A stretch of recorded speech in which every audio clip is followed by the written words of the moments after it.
Em nosso estudo de hoje, a lição 85 do livro Palavras da Vida Eterna, se aspiras a servir. Aprendi a contentar-me com o que tenho.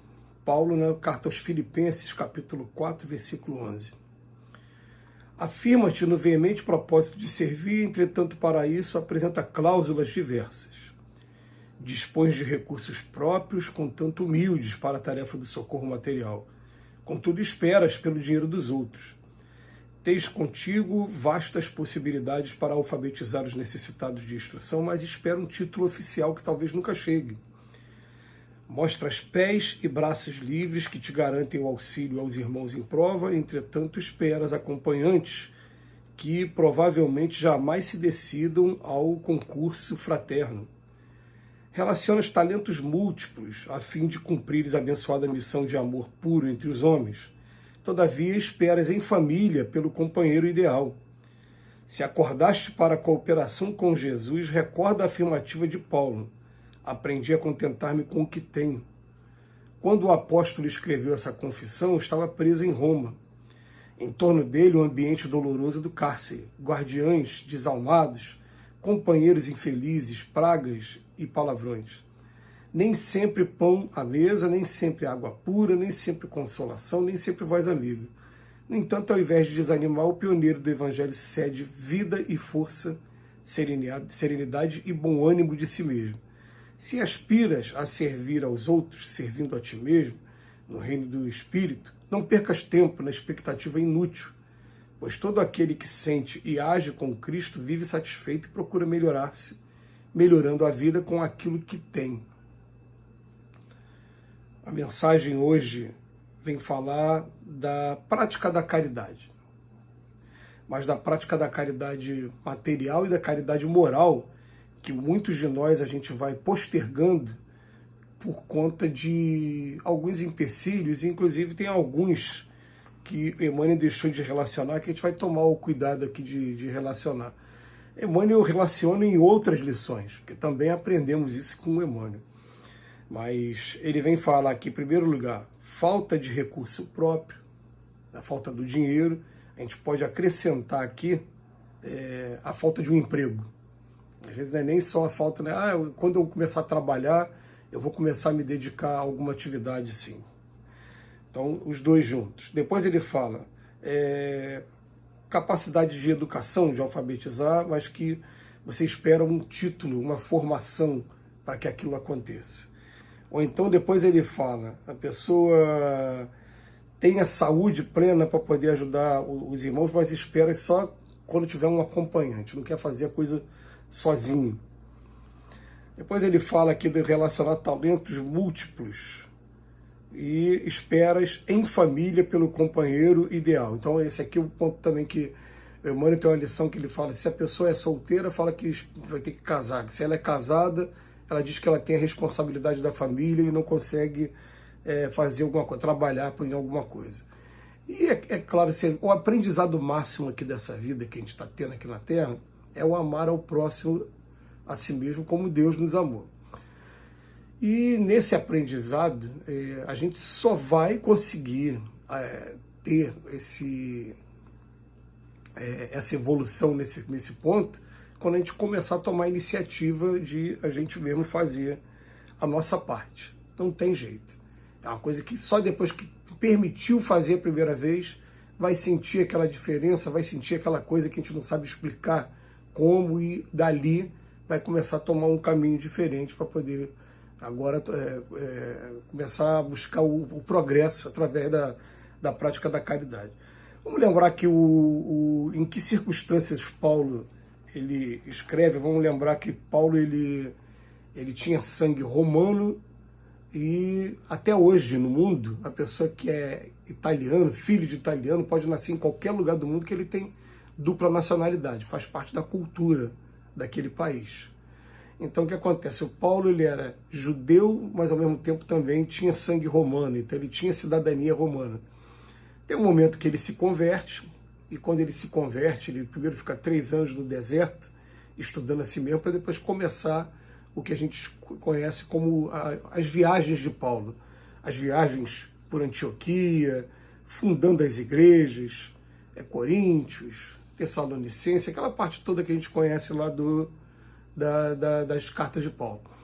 E foram 3 viagens que ele fez, mas na última ele havia sido preso e ia ser executado. E quando ele sente a presença de soldados romanos, ele evoca o César, ele fala: eu tenho como prerrogativa dentro da minha cultura, antes de vocês me julgarem, como eu sou um cidadão romano, eu prefiro ir até o César. Então ele vai preso até César.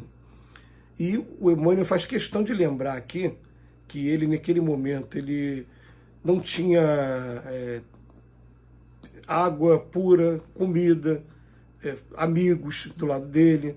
Ele estava vivendo com guardiães desalmados, com pessoas, né, que se hoje a gente encontra muita violência, vamos imaginar como é que era a violência na época, né? E mesmo nessas circunstâncias todas adversas, ele encontra o tempo dele para sentar e escrever várias cartas, que a gente sabe pela história de Paulo que ele escreveu várias cartas preso. Tem muitas cartas ali de todas aquelas que ele escreveu, ele estava preso. E ali ele estava orientando aqueles novos cristãos, até que ele fosse solto, e Paulo acaba desencarnando, morrendo nessa encarnação dele por conta de Nero, que tacou fogo em Roma e colocou a culpa nos cristãos, perseguindo e matando os cristãos. Mas voltando aqui para o que a gente pode aproveitar para a gente, né? Ele vem falar para a gente aqui, ó, se a gente tem vontade de conhecer o propósito de a gente estar aqui encarnado, a gente tem que começar a entender assim, ó, vamos procurar de alguma maneira doar alguma coisa, fazer alguma coisa sem esperar nada em troca, sem esperar retribuição financeira ou sem esperar prestígio de alguma maneira. E como é que a gente faz isso? A vida ainda tem um laboratório, que é o laboratório da gente ver as misérias humanas, que são as pessoas que estão passando fome, são as pessoas que estão em abrigos, são as pessoas que estão em hospitais, são as pessoas que estão em presídios. São excelentes oportunidades da gente iniciar. Vai estar trazendo consolo para aquelas pessoas, mas o principal vai estar trazendo para a gente transformações que são profundas. A gente vai começar a olhar o ser humano de maneira diferenciada. Eu gosto de usar como exemplo, né, um exemplo pessoal, porque quando a gente fala da gente, as palavras têm mais força, têm mais vida. Aprendi isso até com o Divaldo Pereira Franco. E o que acontece você começa a entregar comida para morador de rua. E quando você entra no trabalho, o trabalho ainda está sendo pesquisado, ainda está sendo descoberto. Você chega na rua com uma quentinha que alguém já preparou, você mesmo preparou, pergunta se a pessoa quer jantar, entrega para aquela pessoa, dá uma mensagem qualquer para ela ali de fica com Deus, tal e tal, e vai embora. Mas depois, com o tempo, você começa a se colocar no lugar daquelas pessoas, aí o trabalho começa a entrar em você.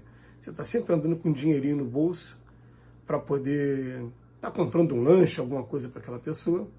Eu até brincava, né? O pastel com caldo de cana, esses lanches assim. E aí o que acontece?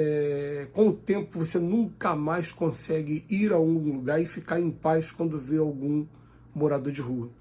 E uma coisa curiosa também, fica, pô, mas só comigo que acontece quando você começa a se entregar a esse trabalho, a espiritualidade conhecendo, já vendo que você está trabalhando, ela começa a direcionar. Então vai ser muito comum o seguinte, né? Aquele morador de rua, ele tem 30 pessoas, ele vai em você. O magnetismo vai acender de uma maneira que ele, sem ter o conhecimento de causa, só inspirado pelos espíritos, ele vai procurar você, porque ali em você ele vai ter chance de ser atendido. Então, com isso, você começa a modificar a sua forma de ver a vida, e, gente, é assim para tudo. Por isso que eu deveria de passar por algumas etapas. Trabalhar com morador de rua, trabalhar em pessoas doentes, trabalhar com crianças, você ir em abrigo, por exemplo, fazer compra de bombom, de chocolate, de doce, e vir entregar para as crianças, ver aquele sorriso correndo, vendo na sua direção.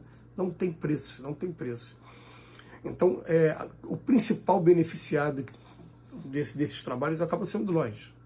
Porque é o nosso coração que modifica, e quando a gente modifica o coração, a gente cria essa luz, a gente modifica o magnetismo para preparar a gente para estar entrando no mundo espiritual daqui a pouco melhor do que quando a gente chegou.